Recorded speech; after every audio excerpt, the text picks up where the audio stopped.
Hello guys, so for today's video mag-repair na po tag LCD. Kani isa sa akong papa ni. Ako man ni dati naguba ang LCD. Sa atong iayuhon. Actually tatlo ni ka cellphone atong ayuhon ron. So stay with me. So this is the LCD.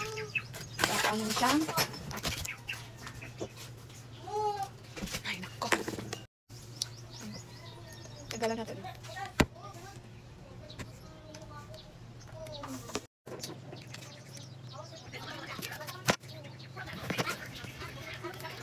Upo na siya, upo.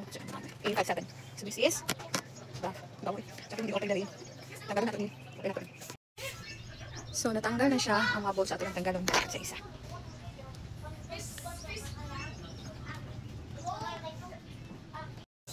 Tanggalon nato niya.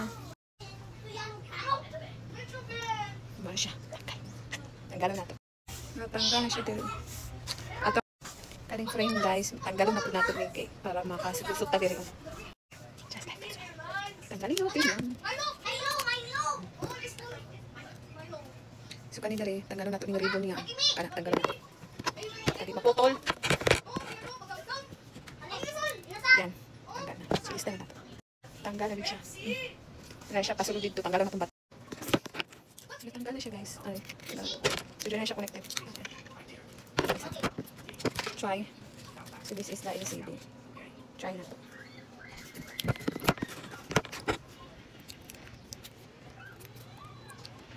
Tapat ko rin.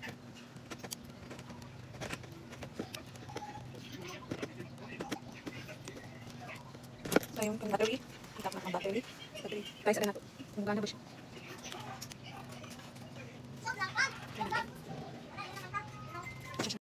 So as you can see, okay siya. So nag-try ko na. So okay siya, touching siya. So okay ato ang screen. So ato na ni siyang i-glue para i-fix na.